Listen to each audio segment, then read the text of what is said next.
Bienvenidos una vez más al canal. Hoy tenemos algo completamente fuera de lo común. Lo que escucharás a continuación no ha sido publicado en libros ni mencionado por los medios. Es una revelación única que desafía todo lo que creías saber sobre una de las figuras más emblemáticas de la música latina. Detrás del brillo de los escenarios y de los premios, se esconde la historia no contada de una mujer cubana que fue forzada a abandonar su país. En medio del dolor del exilio, logró alcanzar la cima mundial con su voz, enfrentando traiciones personales, silencios que dolieron por años y verdades escondidas entre el poder, el amor y la fama. Por primera vez, Gloria Estefan se atreve a hablar sin filtros. Nos lleva desde los recuerdos más duros de su infancia en La Habana hasta los momentos más frágiles de su vida pública, mostrando el precio real de la fama y la fortaleza que se necesita para no derrumbarse. Esta no es una historia común. Es una cronología intensa, real y profundamente humana. No solo conocerás a la estrella, conocerás a la mujer que resistió, que cayó y se levantó para contar lo que nadie más pudo. Antes de comenzar, te invitamos a apoyar el canal con un me gusta, suscribirte y activar la campanita para no perder ningún episodio. Ahora sí, respira hondo y prepárate para descubrir el lado oculto de una leyenda. Comencemos con el video. Salir de Cuba fue como un salto forzado hacia la adultez. El exilio nos obligó a madurar sin previo aviso. Aprendimos a sobrevivir, a aferrarnos a nuestros sueños y a resistir en medio del caos. Noches sin dormir, renuncias dolorosas, sacrificios incontables, pero en 2015, todo ese esfuerzo tuvo su recompensa. Recibí la Medalla de la Libertad, el mayor honor civil en los Estados Unidos. En ese instante supe que cada sacrificio había valido la pena. Mi juventud fue una carrera contra el tiempo. Estudiaba psicología, dominaba el francés, trabajaba como intérprete en el aeropuerto, enseñaba guitarra por las noches y cuidaba de mi padre, diagnosticado con esclerosis múltiple. Ver cómo esa enfermedad lo consumía fue desgarrador, pero también me regaló valiosas lecciones de vida. En una fiesta de la comunidad cubana conocí a Emilio. Ambos habíamos dejado todo atrás. Él también venía de una familia humilde y tenía un sueño muy claro. Nuestra conexión fue inmediata. A veces tocábamos en 3 fiestas en un solo día. Él trabajaba por la noche, yo alternaba entre el aeropuerto y los estudios. Pero jamás pensamos en rendirnos. Mi historia no puede separarse de la suya. Emilio no es solo un productor exitoso. Es un niño que escapó de Cuba a los 11 años para no ser obligado a empuñar un arma. Llegó solo a Madrid, donde nadie lo esperaba. Compartía un pequeño apartamento con más de 12 personas y hacía repartos para sobrevivir. A pesar de eso, ahorraba cada centavo para ayudar a su familia en Cuba. Entre sus parientes estaba una niña que con el tiempo se haría famosa, Lily Estefan. Con el corazón roto, Emilio siguió soñando. Se embarcó en una travesía hacia Miami, perdió el rumbo en el mar durante casi 20 días, sin comida ni agua, con un solo objetivo, rescatar a los suyos y cambiar su destino. Y lo logró.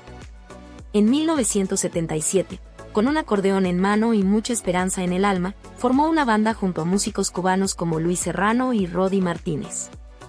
Así nació lo que se convertiría en el fenómeno Miami Sound Machine. El primer álbum, Life Again, fue un éxito inesperado. La canción Renacer tocó profundamente a los latinos exiliados y permaneció 16 semanas en la cima del Hot Latin de Billboard. Del dolor nació la historia. Comenzamos desde abajo. Nos llamábamos Emilio and His Latin Beat, luego Miami Latin Boys. Actuábamos en bodas, fiestas de 15 años, donde fuera que se pudiera soñar un poco más. En una de esas fiestas, volví a cruzarme con Gloria. Ya la había visto antes, pero esa noche fue diferente. Llevé mi acordeón, compartimos ideas y cuando cantó Tú me acostumbraste, sentí algo único. Su voz era cruda, poderosa, auténtica. Una voz que no se aprende, se nace con ella. Allí comenzó la magia. Sin embargo, también hubo momentos duros. Se difundieron rumores falsos sobre un supuesto vínculo entre Emilio y Fidel Castro, totalmente falso. Años más tarde, Gloria sufrió uno de los mayores golpes, descubrió una infidelidad. También sobrevivió a un accidente que casi la dejó sin poder caminar. Pero jamás dejó de luchar. Esta es la historia real de Gloria Estefan, una mujer que enfrentó todo, y aún así, siguió cantando. En un momento decisivo, le propuse que formara parte del grupo. Así surgieron los Miami Machine, una banda que fusionaba como nadie antes los ritmos latinos con los estadounidenses. Muchas personas dudaron de nosotros, las compañías discográficas nos cerraban las puertas sin escucharnos siquiera. Me decían que volviera a mi país, que nuestro proyecto no prosperaría en Estados Unidos. Pero yo respondía con convicción, lo que ven aquí es el nuevo rostro de esta nación. Nuestra misión era demostrar que lo latino también tiene valor y puede llegar a lo más alto. En julio de 1976, nos enamoramos. Fue algo tan claro como suena.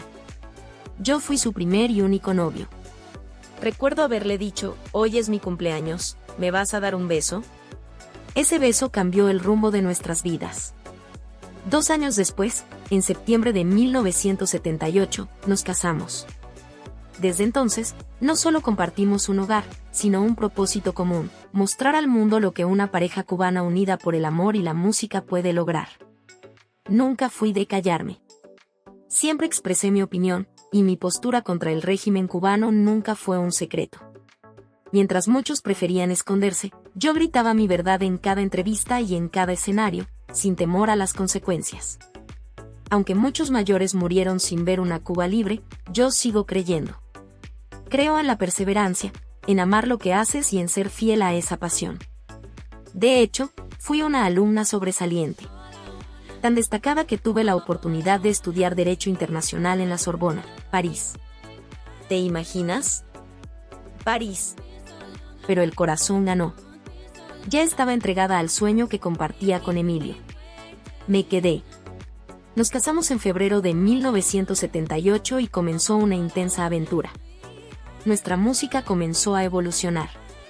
Tenía el sabor de Cuba, el alma de Miami, las cicatrices del exilio y el deseo imparable de romper barreras. Canciones como Me enamoré, No será fácil y Soñando despierto no eran solo melodías, sino una declaración, aquí estamos. En 1983, todo cambió. Me nombraron vocalista principal y entonces todo explotó. Dr. Beat hizo bailar al mundo entero en las discotecas, pero el gran éxito llegó en 1985 con Conga. Fue una locura. Fuimos los primeros en colocar una canción simultáneamente en las listas pop, latina, soul y dance. Nadie lo había logrado antes. Sí, explotamos con éxitos como Bad Boy y Words Get in the Way. Estábamos en todas partes. En 1987 lanzamos Let It Loose, y ahí comprendí que mi nombre había trascendido al grupo para convertirse en un símbolo. Ese álbum vendió más de 10 millones de copias mundialmente, alcanzó disco de platino en Estados Unidos, Reino Unido y, lo más importante, en los corazones de millones. No será fácil, verte pasar, no poder, aquí ten pensar en mí. Yo era una exiliada cubana cantando en inglés y español, convertida en la latina más escuchada en el mundo. Luego llegaron los himnos, los Juegos Olímpicos de Atlanta, las películas, las bandas sonoras, colaborar con Meryl Streep, participar en Music of the Year, actuar en Ford Country. Cada paso fue un desafío y una victoria.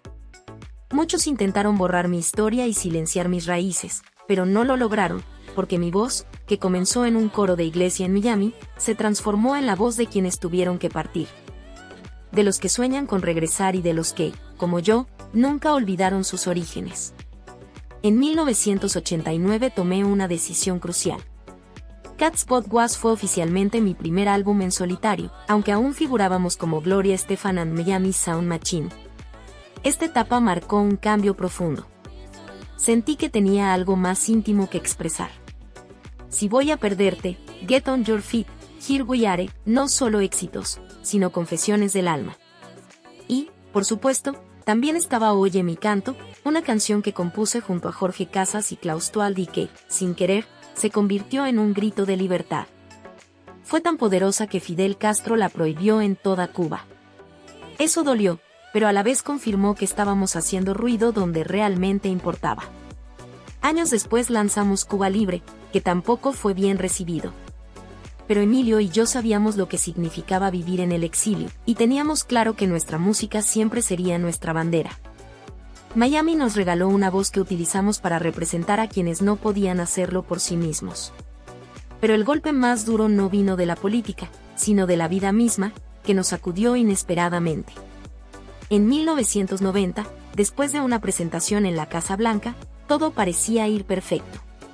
Sin embargo, de regreso, el autobús en que viajábamos sufrió un accidente devastador. En cuestión de segundos, me informaron que quizá nunca volvería a caminar y mucho menos a cantar. Mi hijo, que entonces tenía solo 10 años, estaba conmigo. Afortunadamente, él salió casi ileso. Yo, en cambio, tuve que ser trasladada de urgencia en helicóptero a Nueva York, porque cualquier movimiento podría fracturar mi columna. Emilio permaneció a mi lado durante todo el tiempo. Mientras los médicos no daban esperanzas, él gritaba desesperado: «Muévanla ya, no dejen que muera aquí». La operación fue milagrosa, pero la recuperación fue una lucha constante. Pasaba hasta 6 horas diarias en fisioterapia. No podía levantarme sola. Emilio tenía que ayudarme a girar en la cama y ponerme de pie. Fueron más de 400 puntos y 2 barras de titanio en mi columna. A pesar de eso, muchos aseguraban: «Gloria, tu carrera ha terminado». Pero me negué a aceptar esa realidad. Porque cuando la vida te derriba, tú eliges si te quedas en el suelo o te levantas. De aquella oscuridad nació Into the Light, un álbum que fue mi mensaje al mundo. Aquí sigo, porque incluso en la sombra, la música puede seguir sonando. Nunca olvidaré el momento en que regresé al escenario. Tras el dolor, el miedo y la lucha, subí con el alma completamente abierta. Al entonar la primera nota, supe que estaba viva, no solo respirando, sino realmente viva. En 1993 lancé un disco que volvió a transformar mi vida, Mi Tierra, mi primer álbum totalmente en español.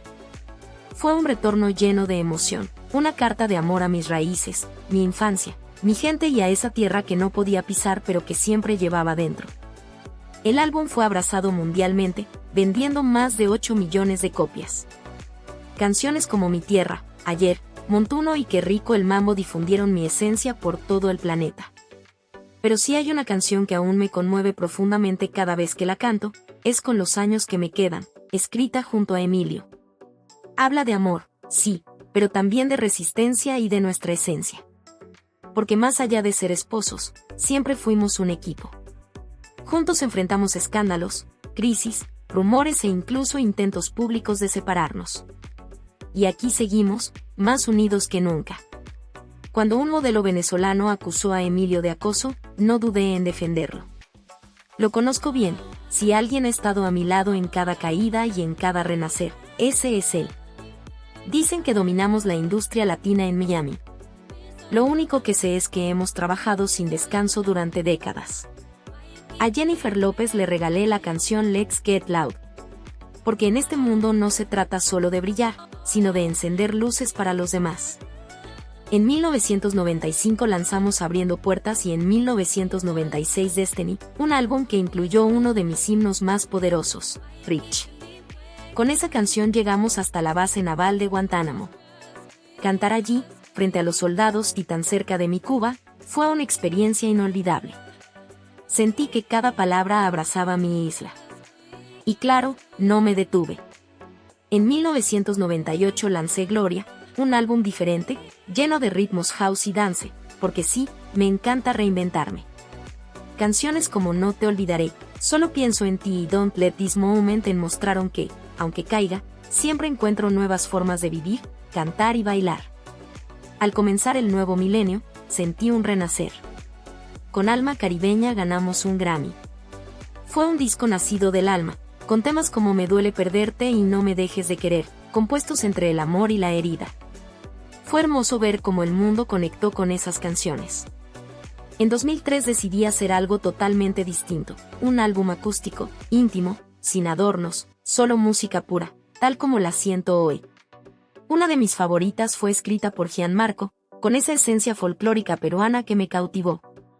Tu fotografía, Te amaré, Hoy voy a verte de nuevo, fue como volver a cantar, pero sin maquillaje, con el alma desnuda.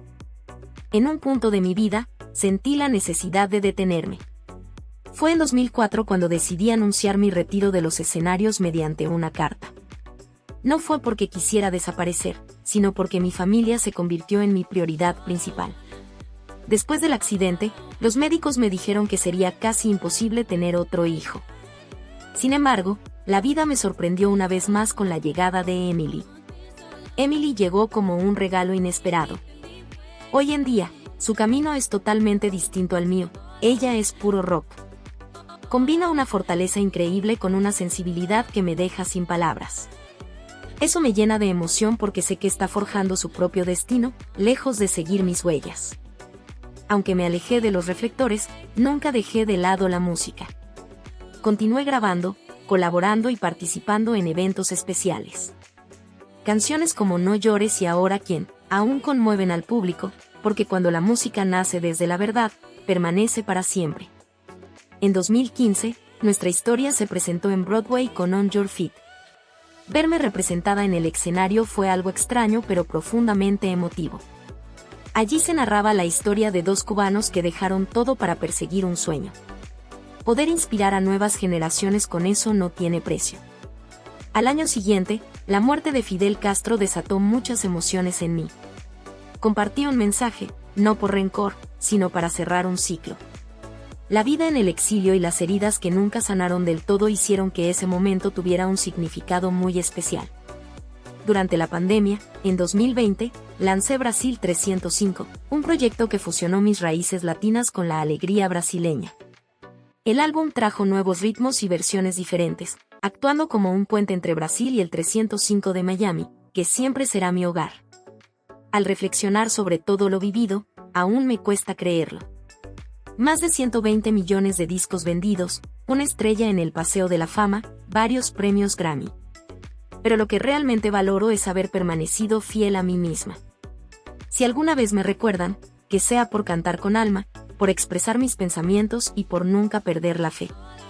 Con respecto a Fidel Castro, para mí no es solo una cuestión política, sino profundamente personal. Él nos arrebató nuestro país, rompió a mi familia y robó mi infancia. Fue quien obligó a mi padre a exiliarse, destruyó nuestros sueños y nos obligó a empezar de nuevo. Cuando murió, sentí la necesidad de expresar algo. No fue por venganza, sino por justicia emocional. Porque quienes padecimos su régimen no necesitamos aplausos, sino memoria. En cuanto a Emilio, sí, atravesamos un periodo complicado. Una mujer irrumpió en nuestras vidas cuando menos lo esperábamos. Y dolió, me partió el alma. Pero aprendí que el amor verdadero no es el que huye cuando todo se derrumba, sino el que permanece para reconstruir. Muchas veces, la gente observa los premios, los escenarios y los Grammys y piensa que todo fue perfecto. Pero nuestra historia está llena de grietas, silencios incómodos y decisiones difíciles. A pesar de eso, seguimos aquí porque elegimos ser un equipo, incluso cuando todo parecía romperse. Porque yo decidí perdonar, y él, a su manera, eligió quedarse y cambiar. No vivimos un cuento de hadas, pero tampoco somos una ficción. Somos auténticos. Somos cubanos. Y aprendimos a luchar por lo que amamos, incluso cuando el mundo nos pedía rendirnos. Si este relato logró tocar tu corazón, sorprenderte o despertar alguna reflexión, te invitamos a que te unas a nuestra comunidad. Suscríbete, activa las notificaciones y deja tu like. Así, más personas podrán conocer la verdad que se esconde tras el símbolo. Queremos saber tu opinión. ¿Piensas que Gloria tomó la decisión correcta al perdonar a Emilio? ¿Y qué piensas de su visión respecto a Fidel Castro? Tu voz también construye esta historia, por eso te leemos en los comentarios.